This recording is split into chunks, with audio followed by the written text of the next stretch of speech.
Hello, good morning.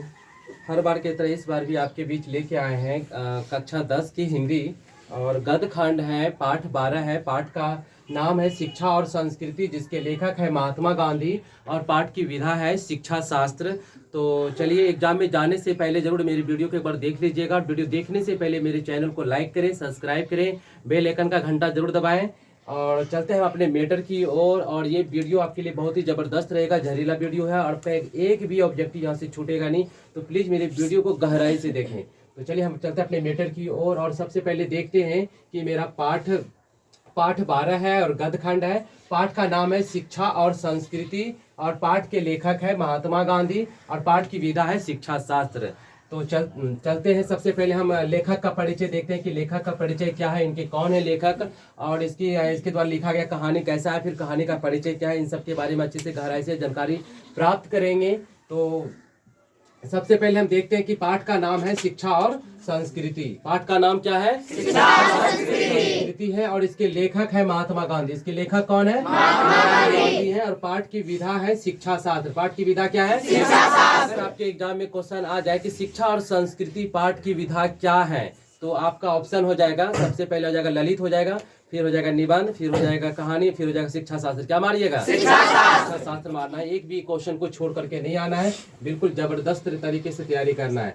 तो गांधी जी का जन्म कहाँ हुआ था, कब हुआ था, इसके बारे में देखते हैं। तो गांधी जी का जो जन्म है, गांधी जी का जन्म 2 अक्टूबर 1869 को हुआ था। कब हुआ था? 2 अक्टूबर 1869। गांधी जी का जो जन्म स्थान है, यानी कि ये पैदा कहाँ पे हुए थे, तो गांधी जी का जो जन्म स्थान है पोरबंदर गुजरात में। इनका जन्म पोरबंदर गुजरात में हुआ था। जैसे कि अपने बिहार में बांका धोरैया है, उसी तरह से गुजरात एक राज्य है, वहीं पे पोरबंदर कोई जगह है, वहीं पे पोरबंदर गुजरात में इनका जन्म हुआ था। तो इनके माता का नाम था पुतलीबाई। क्या नाम था? पुतलीबाई। गांधी जी के माँ का नाम क्या था? पुतलीबाई। आपके एग्जाम में अगर क्वेश्चन आ जाए कि गांधी जी के माता का नाम क्या था, तो क्या मारिएगा? पुतलीबाई। इनमें से दे देगा कि पुतलीबाई इनमें से किसके माता जी का नाम है, तो कैसे मारिएगा? गांधी जी के। ठीक है, घुमा फिरा के क्वेश्चन देगा, हमको बिल्कुल भी फंसने की जरूरत नहीं है, अपना दिमाग से काम लेंगे। फिर इनके पिता का नाम क्या था? तो इनके पिता का नाम था करमचंद गांधी। क्या नाम था? करमचंद गांधी नाम था, करमचंद गांधी। इनके पत्नी का नाम था कस्तूरबा गांधी। इनके पत्नी का नाम कस्तूरबा गांधी था। और इनका प्रारंभिक शिक्षा, जब ये पैदा हुए थे पोरबंदर गुजरात में,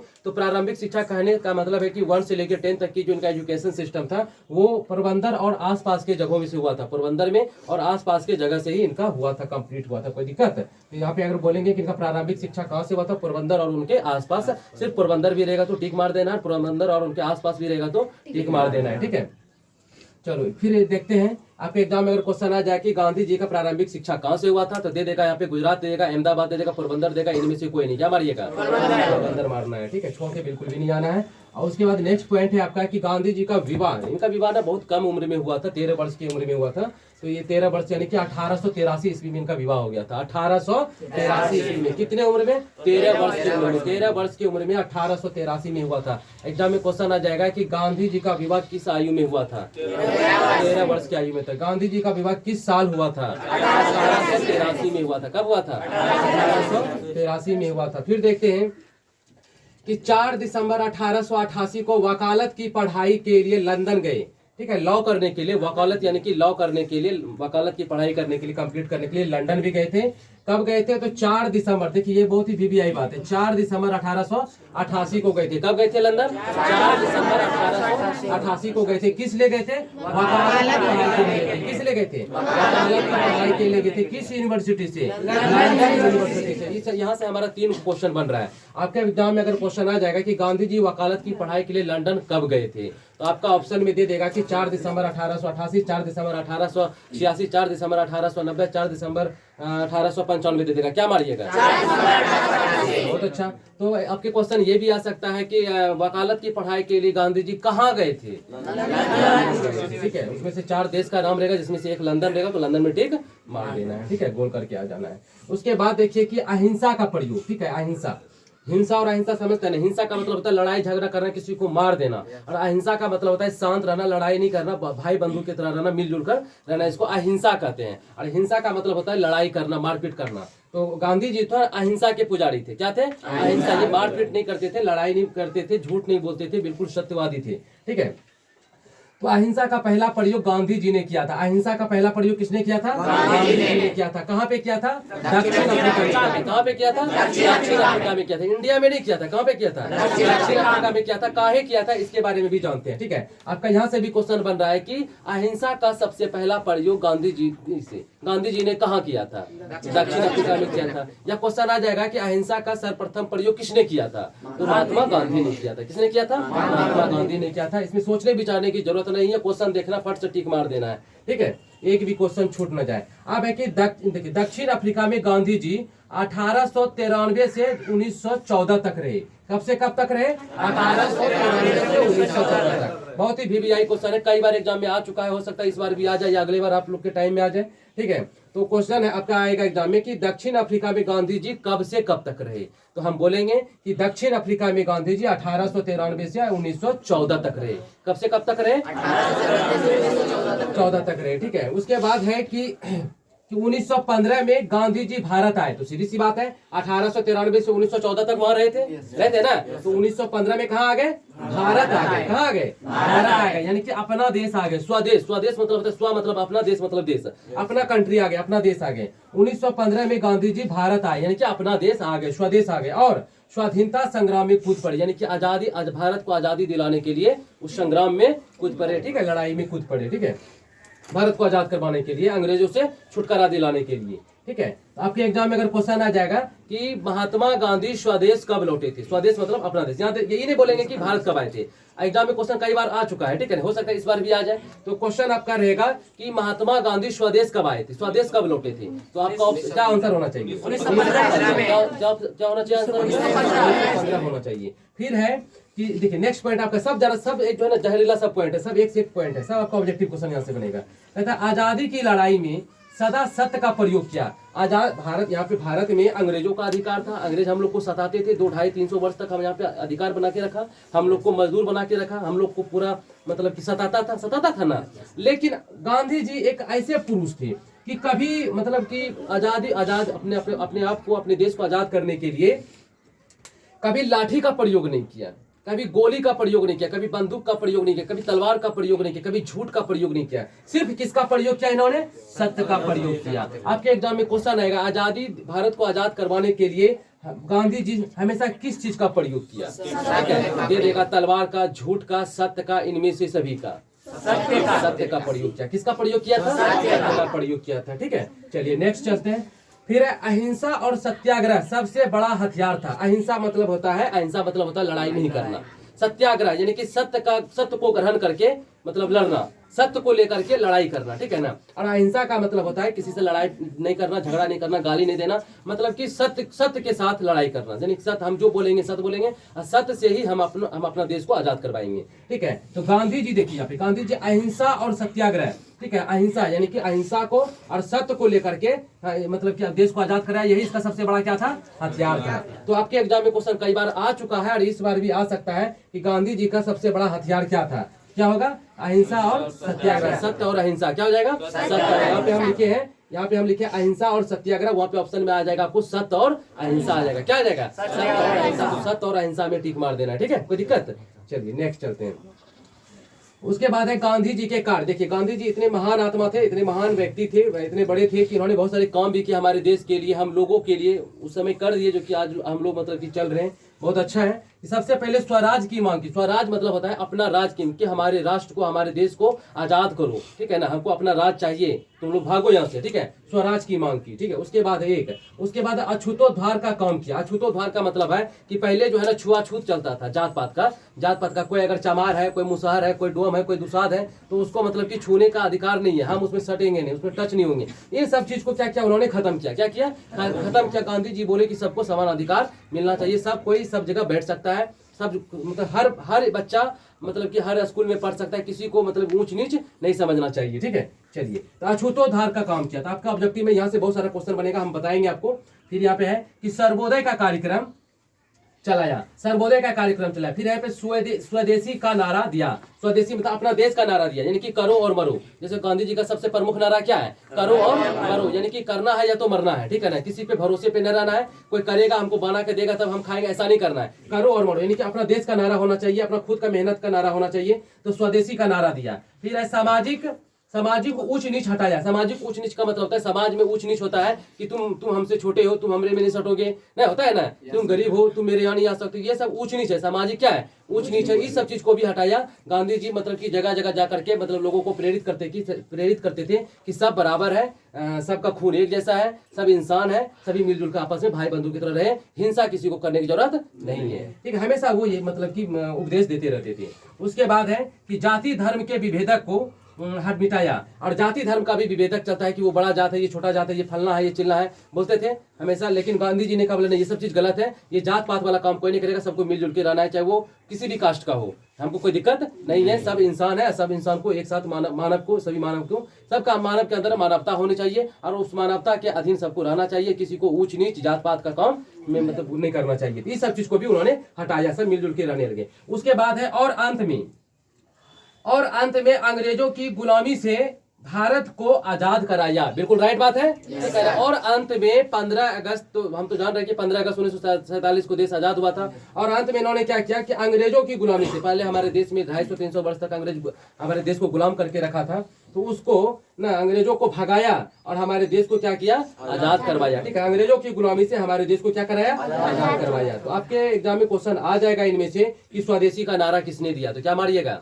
महात्मा गांधी ने। स्वदेशी का नारा किसने दिया? महात्मा गांधी ने दिया है, ठीक है। चलो, सर्वोदय का कार्यक्रम किसने चलाया था? महात्मा गांधी ने चलाया था, ठीक है। 3 गो नाम कुछ और दे देगा, एक महात्मा गांधी रहेगा, महात्मा गांधी में टिक मारना है। अछूतोद्धार का काम किसने किया था? महात्मा गांधी ने किया था। स्वराज की मांग किसने की थी? महात्मा गांधी ने किया था। यहाँ से आपका 4-5 क्वेश्चन बन रहा है, बहुत बार क्वेश्चन आ भी चुका है एग्जाम में, इसलिए हो सकता है आगे भी आने का चांस है, इन्हें की नहीं चांस है। फिर है गांधी जी को रविंद्रनाथ टैगोर ने महात्मा कहा। तो एक बहुत वीवीआई बात है, बहुत ही जहरीला पॉइंट है कि गांधी जी को सबसे पहले महात्मा किसने कहा? गांधी जी को सबसे पहले महात्मा किसने कहा? तो क्या हो जाएगा? रविंद्रनाथ टैगोर ने। गांधी जी को सबसे पहले महात्मा किसने कहा? रविंद्रनाथ टैगोर ने। आपके ऑप्शन में रहेगा सुभाष चंद्र बोस, बाल गंगाधर तिलक, रविंद्रनाथ टैगोर और रहेगा भगत सिंह। किसने कहा? रविंद्रनाथ टैगोर ने कहा। तो आप छोड़ के आइएगा, छोड़ के नहीं आना है। उसके बाद है लोग उन्हें बापू,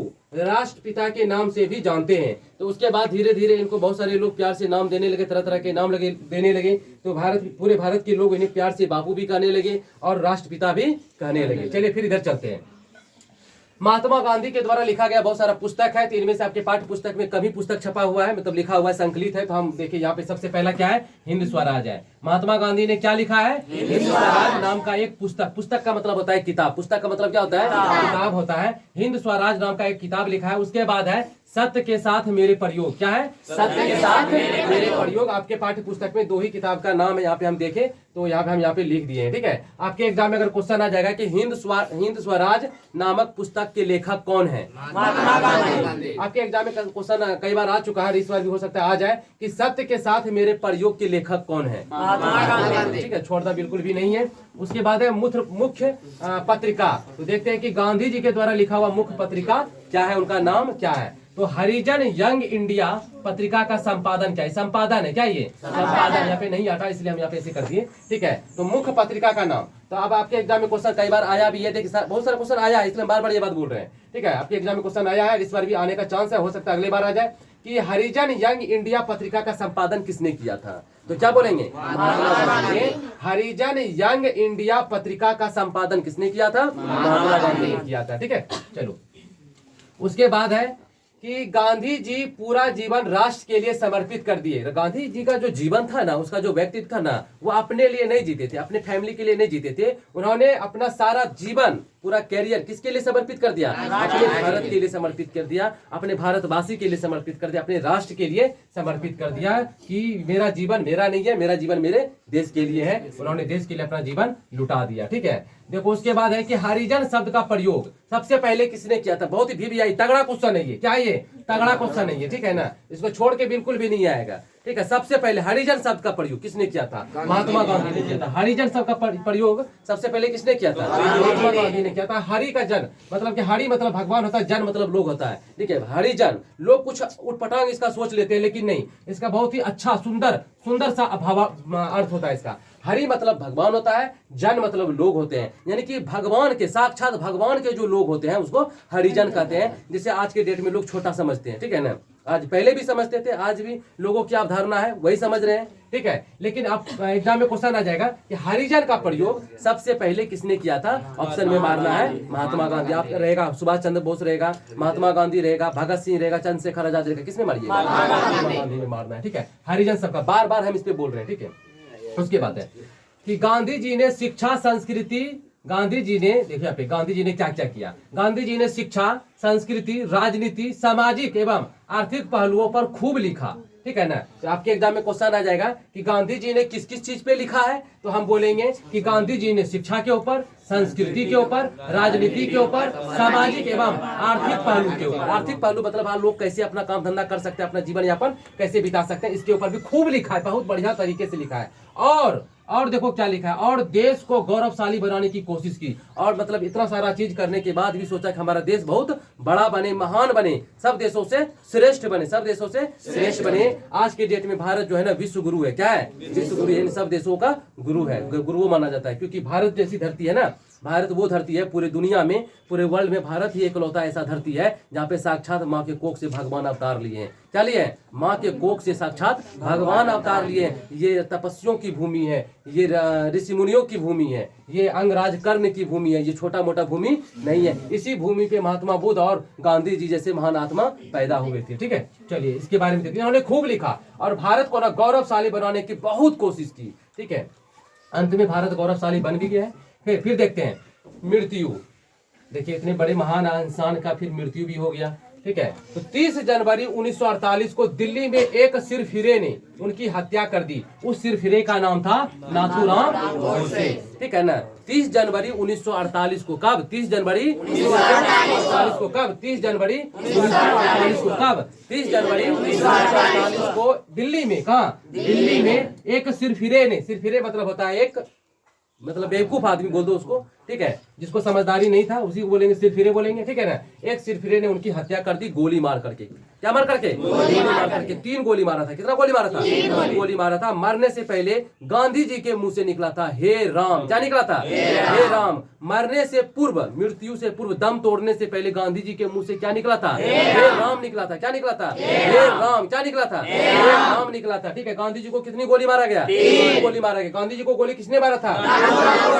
कहाँ मारा था? कब मारा था? 30 जनवरी 1948 को। 4 क्वेश्चन यहाँ से आपका बनता है, कई बार आ चुका है, आप ध्यान में रखिएगा इसको, ठीक है। उसके बाद देखिए कि लोग जो है ना, लोग 2 अक्टूबर गांधी जयंती के रूप में मनाते हैं, हम लोग भी मनाते हैं ना। 2 अक्टूबर हम लोग क्या बोलते हैं? नेशनल फेस्टिवल, यानी कि राष्ट्र त्योहार के रूप में मनाते हैं, गांधी जयंती के रूप में मनाते हैं। किस रूप में? गांधी जयंती के रूप में मनाते हैं। उसके साथ साथ देखो उसके बाद क्या हुआ। उसके बाद अंतर्राष्ट्रीय स्तर पर लोग उनके जन्म दिवस को अहिंसा दिवस के रूप में मनाते हैं, ठीक है। किसके रूप में? अहिंसा दिवस के रूप में। आपके एग्जाम में कई बार क्वेश्चन आ चुका है, हो सकता है आ जाए, नेक्स्ट टाइम भी आ जाए, कि अहिंसा दिवस के रूप में किसका जन्मदिन मनाया जाता है, ठीक है। गांधी जी का जन्मदिन, ठीक है। अहिंसा दिवस, क्योंकि अहिंसा के पुजारी थे। क्या थे? अहिंसा के पुजारी। क्वेश्चन ये भी आ जाएगा कि निम्नलिखित में अहिंसा के पुजारी कौन है? निम्नलिखित में अहिंसा के पुजारी कौन है? दे देगा भगत सिंह, रानी लक्ष्मीबाई, महात्मा गांधी और वीर कुंवर सिंह। महात्मा गांधी में टिक मारना है, ठीक है। उसके बाद देखिए गांधी जी के शिक्षा और संस्कृति का विकास हमारे दैनिक जीवन से जुड़ा हुआ है। यानी कि गांधी जी शिक्षा के बारे में जो भी लिखे हैं, संस्कृति के बारे में जो भी लिखे हैं, नैतिकता के बारे में जो भी लिखे हैं, व्यवहार के बारे में जो भी लिखे हैं, चरित्र के बारे में जो भी लिखे हैं, वो सब चीज हमारे दैनिक जीवन से, दैनिक जीवन मतलब हम दिन भर में जो जीते हैं, सवेरे से लेकर शाम तक जो जीते हैं उसको दैनिक जीवन कहते हैं। तो दैनिक जीवन से वो सारी बातें मिलते जुलते हैं, ठीक है। क्या होते हैं? मिलते जुलते रहते हैं, ठीक है। तो अब चलिए हम कहानी का परिचय देखते हैं कि गांधी जी के द्वारा लिखा गया जो शिक्षा और संस्कृति कहानी है, जो शिक्षा शास्त्र है, ठीक है ना, शिक्षा शास्त्र है, उसमें क्या क्या बात है उसके बारे में जरा सा देखते हैं, ठीक है। चलिए आप पहला पॉइंट है कि इस पाठ में गांधी जी शिक्षा और संस्कृति पर खूब लिखे हैं। शिक्षा पर और संस्कृति पर। संस्कृति हमारा कैसा होना चाहिए, हमारा पहनावा ओढ़ावा कैसा होना चाहिए, हमारा बोली चाली कैसा होना चाहिए, हमारा संस्कार कैसा होना चाहिए, इसी को संस्कृति कहते हैं। क्या कहते हैं इसको? संस्कृति कहते हैं। और शिक्षा मतलब जो एजुकेशन जो हम पढ़ते हैं, ठीक है ना, जो शिक्षा लेते हैं, ठीक है। तो गांधी इस पाठ में इस पाठ पर्सनल इस पाठ में गांधी जी शिक्षा और संस्कृति पर खूब लिखे हैं, बहुत ज्यादा लिखे हैं, बस हमको पढ़ने की जरूरत है। उसके बाद देखिए यहाँ पे नेक्स्ट पॉइंट है कि दक्षिण अफ्रीका में गांधी जी को ट्रेन से उतारा, फर्स्ट क्लास का टिकट था तो भी। देखो यहाँ पे गांधी जी के पास फर्स्ट क्लास का टिकट था, यानी कि बहुत बढ़िया कोच का टिकट था, फर्स्ट क्लास का। फर्स्ट क्लास तो आप लोग समझ ही रहे हैं, होशियार है आप लोग, ठीक है।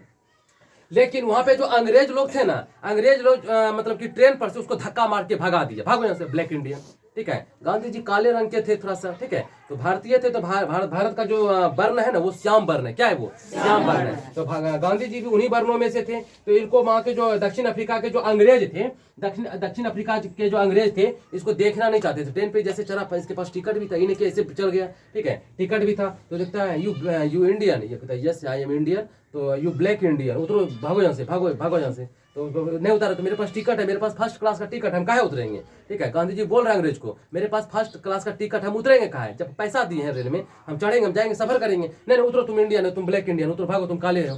मतलब उतार के उसको धक्का मार के गिरा दिया प्लेटफॉर्म पे। गांधी जी गिर गए, प्लेटफॉर्म पे गांधी जी गिर गए। उठ करके उस अंग्रेज अधिकारी से बोलते हैं, उस अंग्रेज से बोलते हैं कि तुम हमको ट्रेन पर से धक्का मारा है, तुम हमको ट्रेन पर से धक्का मारा, आना मेरे देश में, तुमको रपेट के भगाएंगे, ठीक है ना, भगा दौड़ा के भगाएंगे, घसीट के तुमको फेंकेंगे, यहाँ से भारत से निकालेंगे, ठीक है। देखिए तो यहाँ पे आपका, यहाँ से भी आपका क्वेश्चन बनेगा कि दक्षिण अफ्रीका में गांधी जी को ट्रेन से उतारा, फर्स्ट क्लास का टिकट था तो भी, ठीक है ना, उसके पास फर्स्ट क्लास का टिकट था तो भी उसको वहां से उतार दिया, धक्का मार के भगा दिया। तब गांधी जी बोले उन अंग्रेज से, तूने मुझे ट्रेन से उतारा, आना मेरे देश में, आना मेरे देश में, ठीक है, देश से निकाल दूंगा तुम्हें, तुझे देश से भगा दूंगा। वही हुआ, लास्ट में क्या हुआ, वही हुआ, उसे देश से भगा दिया गांधी जी।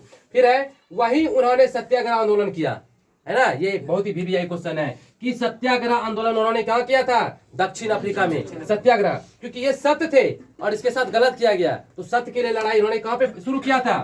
सत्य का जंग इन्होंने कहाँ पे शुरू किया था?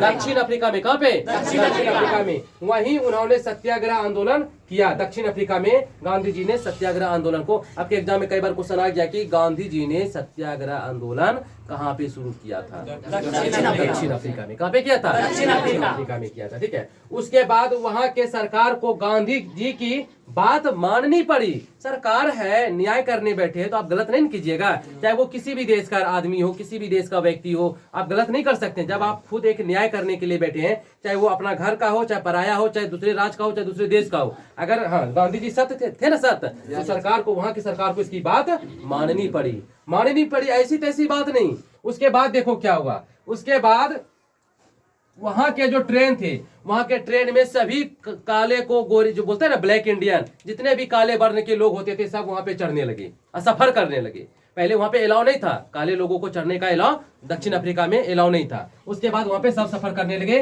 गांधी जी देखो उसके बाद काले गोरे सभी सफर करने लगे। कहाँ पे? ट्रेन पे। कहाँ पे? ट्रेन पे। किस देश में? दक्षिण अफ्रीका में। किस देश में? दक्षिण अफ्रीका में। देखो उसके बाद फिर गांधी जी किसी चीज को पाने के लिए किसी को गाली लाठी गलत नहीं किया ना। किसी, जैसे हमको कोई चीज पाना है तो हम किसी से झूठ बोल देते हैं ना, झूठ बोल देते हैं, किसी को गाली दे देते हैं, किसी से लाठी ले लेते हैं। नहीं, गांधी जी ने अपने देश को आजाद दिलवाने के लिए, अपने आजादी को पाने के लिए किसी को गाली नहीं दिया, अंग्रेज को लाठी नहीं मारा, कुछ नहीं, बस सत्य के लिए, सत्य से लड़ाई किया। किससे लड़ाई किया? सत्य से लड़ाई किया, सत्य का सहारा लिया। किसका लिया? सत्य का सहारा लिया, ठीक है।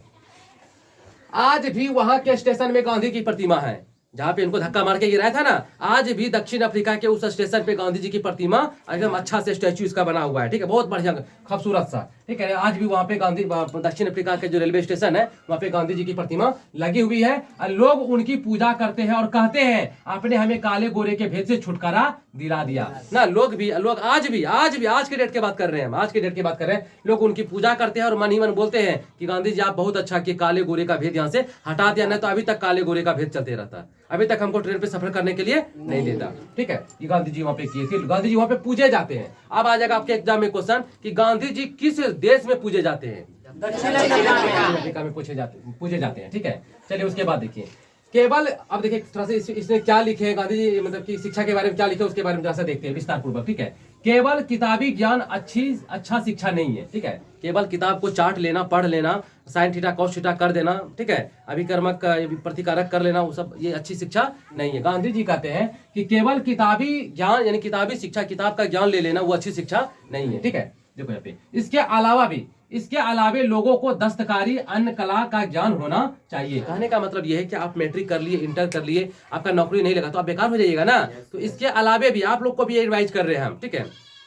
मैट्रिक कर लीजिए, इंटर कर लीजिए, कुछ कला कर लीजिए, जैसे कंप्यूटर सीख लीजिए ना, कुछ टेक्निकल ITI कर लीजिए, या कुछ कोई डिप्लोमा कर लीजिए, पॉलिटेक्निक कर लीजिए, मतलब कुछ कला ले लीजिए ताकि आप बेरोजगार ना रहें। जैसे कि आपका जॉब नहीं लगा, जॉब तो सरकारी लगता है, ठीक है ना। जैसे कि 10,000 फॉर्म है और 4 लाख 10 लाख 50 लाख मतलब कि ना 4,000 का नौकरी आता है, 4,000 सीट है और मतलब कि 1 करोड़ फॉर्म गिर जाता है, नौकरी होगा? आदमी नहीं हो पाता है, बहुत सारा लोगों का नहीं हो पाता है, ठीक है, नहीं हो पाता है। सोच के चलो, जिसके पास पैसा है, पैरवी है, उसका होता है आज की डेट में। तो वही गांधी जी बोलते हैं सिर्फ किताब को चाट लेना, किताब को पढ़ लेना वो अच्छी शिक्षा नहीं है। इसके अलावे लोगों को कुछ कला होनी चाहिए, जैसे कि कसाई का मतलब होना चाहिए, कढ़ाई का होना चाहिए, बुनाई का होना चाहिए, बुनकर वाला होता है ना, स्वेटर बुनने का काम होता है ना, मतलब कि कुछ पत्ता काट के पत्ता का जो काम करते हैं वो होना चाहिए, या डलिया वगैरह जो बनाता है बुनकर ना होता है ना, वो सारा काम होना चाहिए, या कोई टेक्निकल काम होना चाहिए, कंप्यूटर का नॉलेज नहीं, कुछ ऐसा काम होना चाहिए जिससे कि आपका जीवन चल सके, आप किसी के भरोसे ना रहे, ठीक है। यानी कि अगर नौकरी नहीं लगा तो आप कमा करके अपना जीवन, अपने परिवार का जीवन अच्छे से गुजार सके, ठीक है। गांधी जी ये कहते हैं, ठीक है। चलिए उसके बाद है, गांधी जी ने कहा लोगों में व्यवहारिक शिक्षा तथा अन्य कला का ज्ञान होना चाहिए। गांधी जी साथ ही साथ ये भी कहते हैं कि लोगों में ना व्यवहार होना चाहिए, ठीक है, व्यवहारिक शिक्षा होनी चाहिए तथा अन्य कला और भी जो कला है, जैसे नाचने का है, गाने का है, संगीत का है ना, बहुत सारा कला है, ठीक है, वाद्य यंत्र बजाने का भी कला होता है ना, तो बहुत सारे कला का ज्ञान उसमें होना चाहिए, ठीक है। कोई भी कला आज के डेट में बेकार नहीं जाती है, ठीक है। चलिए उसके बाद देखिए, फिर है अहिंसक प्रतिरोध और उद्धास और बढ़िया शिक्षा है। अहिंसक प्रतिरोध यानी कि अहिंसक का मतलब होता है कि अहिंसा वाला बात होनी चाहिए। अहिंसक प्रतिरोध और उद्धास यानी बढ़िया शिक्षा, यानी कि हिंसा मारपीट वाला बात नहीं होनी चाहिए, कहीं भी मारपीट वाला बात नहीं होनी चाहिए, दंगा फसाद वाला काम नहीं होना चाहिए, अहिंसा वाला काम होना चाहिए, यानी कि बिल्कुल भाईचारा, प्रेम भावना होना चाहिए, सद्भावना होना चाहिए, सद्बुद्धि वाला काम होना चाहिए, ठीक है। यही कहते हैं अहिंसक प्रतिरोध और उद्धास को बढ़िया शिक्षा माना है। किसने? गांधी जी ने। आपके एग्जाम में कई बार क्वेश्चन आया है, आपके एग्जाम में क्वेश्चन आ सकता है कि अहिंसक प्रतिरोध और उद्धास को बढ़िया शिक्षा किसने माना है? ठीक है। चलिए उसके बाद कि शिक्षा ऐसी हो जिससे पता चले कि आत्मा क्या है। शिक्षा ऐसी होनी चाहिए जिससे पता चले आपको कि आत्मा क्या है, आत्मा क्या है, सत्य क्या है, आत्मा की विशेषता क्या है और सत्य की विशेषता क्या है। यानी शिक्षा आपको जितना भी मिले, चाहे जैसा भी मिले, लेकिन आपको इतना ज्ञान हो जाना चाहिए कि आत्मा क्या है, सत्य क्या है, सत्य का क्या वैल्यू है, ठीक है ना, और आत्मा का क्या वैल्यू है, ठीक है। जो हम लोग जो फालतू सब चीज के लिए मरते हैं ना, वो सब चीज बेकार है, वो सब चीज बेकार है। हमें अपने आप को पहचानना चाहिए, अपनी आत्मा को पहचानना चाहिए, ठीक है ना, सत्य की परख करनी चाहिए, तब जाकर के आप एक महान, एक कामयाब इंसान बनिएगा। तो गांधी जी अच्छी शिक्षा इसी को कहते हैं, ठीक है। वही कहता है यहाँ पे कि आत्मा क्या है, सत्य क्या है, फिर आत्मा की विशेषता क्या और सत्य की विशेषता क्या है, ठीक है। चलो उसके बाद देखते हैं, शिक्षा ऐसी हो जिससे प्रत्येक वस्तु से प्रेम हो, ठीक है ना। आपके अंदर ज्ञान ऐसा होना चाहिए कि मतलब लगे कि किसी से ना, मतलब किसी चीज को देख के ना आपको घिन नहीं आनी चाहिए। जैसे मान के चलो कि कोई कुत्ता है और कुत्ता के पीठ पे घाव हो गया, कुत्ता के पीठ पे घाव हो गया तो अब क्या करेंगे, और ढेला उठा के मार देंगे, पत्थर उठा के मारेंगे? नहीं, थोड़ा सा उनके प्रति ना एक मानवता जागृत करना है कि घाव के बेचारा कितना कष्ट में है, हो सके तो उनका ट्रीटमेंट करेंगे, ठीक है। जैसे कोई गरीब आदमी है या कोई भिखारी है तो उनको देख करके ना अपनी मानवता मतलब जागृत करना चाहिए, अपनी मानवता को जगाना चाहिए, और ये आपके मन में आ जाएगा ना तो सोचिए कि आपके अंदर आत्मा सच में आत्मा है और सत्य आत्मा है आपके अंदर, ठीक है। और आप किसी को देख के, किसी कष्ट को देख के, किसी कोढ़ी को देख करके, किसी रोगी को देख करके, किसी गरीब को देख करके, किसी बीमार को देख करके, किसी को लाचार को देख करके अगर आपका मन नहीं पिघल रहा है, आपके आत्मा में दर्द नहीं हो रहा है, आपके अंदर दया नहीं आ रहा, तो सोचिए आपको सत्य की परख नहीं है, आपको आत्मा की पहचान बिल्कुल भी नहीं है। तो वही गांधी जी कहते हैं कि शिक्षा ऐसी हो जिससे प्रत्येक वस्तु से प्रेम हो जाए। कहने का वो मतलब है कि वस्तु सजीव हो तो भी, वस्तु निर्जीव हो तो भी, ठीक है, उससे प्रेम हो जाए, ठीक है। निर्जीव वस्तुओं से भी प्रेम होता है, ठीक है। जैसे किताब से प्रेम हो जाता है, पता है ना, निर्जीव है। किताब खाना खाता है? नहीं। किताब बढ़ता है? नहीं। किताब बच्चे को जन्म देता है? नहीं। किताब निर्जीव है, फिर भी हमको क्या है, किताब से प्रेम है। तो ज्ञान ऐसा होना चाहिए कि आपको निर्जीव वस्तुओं से भी प्रेम हो जाए, ठीक है। चलो उसके बाद है शिक्षा ऐसा हो जिससे इंद्रियों का ज्ञान हो। ठीक है, शिक्षा ऐसा हो जिससे कि इंद्रियों का, यानी कि इंद्रियों का ज्ञान हो, आपको बहुत अच्छा नॉलेज मिले, आपको लगे कि हाँ नॉलेज क्या होता है, ज्ञान क्या होता है। फिर शिक्षा ऐसा हो जिससे मस्तिष्क के साथ आत्मा जागृत हो, यानी कि दिमाग के साथ साथ आत्मा जो आपका है, आपका अंतर मन जो है, आत्मा जो है वो भी आपका अच्छा हो जाए। ठीक है, शिक्षा ऐसी होनी चाहिए, और अच्छी शिक्षा होगा तभी आपका विचार बढ़िया होगा, तभी आपका आत्मा शुद्ध होगा। ठीक है, चलिए गांधी जी ये बोल रहे हैं, हम नहीं बोल रहे हैं। ठीक है, आप गांधी जी का बात मानने का होगा तो मान लीजिएगा। उसके बाद है कि आध्यात्मिक शिक्षा का मतलब हृदय की शिक्षा है। आध्यात्मिक शिक्षा, ठीक है ना, जब आप अध्ययन कीजिएगा ना, मन से अध्ययन कीजिएगा ना, हृदय से अध्ययन कीजिएगा ना, उसको आध्यात्मिक शिक्षा कहते हैं। दिल से अध्ययन कीजिएगा उसको आध्यात्मिक शिक्षा। और आध्यात्मिक शिक्षा से जो है ना, आध्यात्मिक शिक्षा से हृदय की शिक्षा जुड़ा हुआ है। आपको मतलब कि एजुकेशन अगर बढ़िया आप अच्छा से किए हैं, अच्छा से ज्ञान लिया, अच्छा से शिक्षा लिए हैं, तो आपका हृदय बहुत करुणामयी हो जाएगा, बहुत दयावान आप बन जाइएगा। आपको ईर्ष्या कभी नहीं होगा, आपको मतलब कि किसी को दुख देने वाला बात आपके मन में कभी नहीं आएगा। आपको लगेगा नहीं सबको जीने का अधिकार है, और लगेगा किसी को देख के नहीं कितना कष्ट में है वो, उनको सहारा देना चाहिए। ठीक है, ये लगेगा, ये तब लगेगा जब आपके पास अच्छी शिक्षा होगी। ठीक है, जब आपके पास अच्छी शिक्षा होगी तब लगेगा। तो गांधी जी कहते हैं कि आध्यात्मिक शिक्षा का मतलब हृदय की शिक्षा है। तो आपके एग्जाम में क्वेश्चन आ जाएगा कि आध्यात्मिक शिक्षा का मतलब क्या है। ठीक है, ये भी आ जाएगा, क्या लिखेगा, हृदय की शिक्षा दे देगा आपको ऑप्शन में। ठीक है, फिर है केवल बुद्धि बढ़ाना घटिया शिक्षा है। केवल बुद्धि को बढ़ाना, किताब पढ़ के, किताब चाट कर बुद्धि को बढ़ाना क्या है, घटिया शिक्षा है, बेकार है। आप किताब पढ़ के matric first division, inter first division, graduation कर जाइएगा, लेकिन आप नौकरी जो है ना बहुत कम चांस रहता है आज की डेट में लेने का। तो वही बोलता है, गांधी जी बोल रहे हैं कि केवल बुद्धि को बढ़ाना, केवल बुद्धि को बढ़ाना जो है घटिया शिक्षा माना गया है। ठीक है, ये सही शिक्षा नहीं है। ठीक है ना, हमको इसके अलावा जो है ना, हमको और बहुत सारे कामों को मतलब कि निपुण करना चाहिए, बहुत सारी चीज को हमको सीखना चाहिए, अपने अंदर एब्जॉर्व करना चाहिए। ठीक है, फिर है अच्छी शिक्षा में अच्छी शिक्षा में देखो, शिक्षा का विकास होता है, शरीर का विकास होता है, बुद्धि का विकास होता है, और आत्मा का भी ज्ञान होता है, आत्मा का भी विकास होता है। जब आप मन से पढ़िएगा, अच्छे से पढ़िएगा, तो उसमें शरीर का विकास होगा, शिक्षा का भी विकास होगा, बुद्धि का विकास होगा, और आत्मा का भी विकास होता है। यानी कि आप कहने का मतलब कि कंप्लीट ह्यूमन बन जाइएगा। आपके अंदर किसी भी तरह का ईर्ष्या, क्रोध, गुस्सा, आपके अंदर घमंड बिल्कुल भी नहीं रहेगा। ये तब होगा जब आपके अंदर अच्छी शिक्षा होगी, तब होगा। ठीक है, चलिए, अगर आपके अंदर अधूरी ज्ञान है, आधा अधूरा ज्ञान है, तो फिर ऐसा कभी हो नहीं सकता है। तो चलिए, आपका यहाँ पे ये लेसन खत्म होता है, और आई होप, हम आपसे आशा करते हैं कि ये वीडियो को देखने के बाद आप इसका स्क्रीनशॉट भी ले सकते हैं, और एग्जाम में जाने से पहले इस वीडियो के बारे में जरूर देखें, और चैनल को लाइक करें, सब्सक्राइब करें, और बेल आइकन जरूर दबाएं। Thank you so much.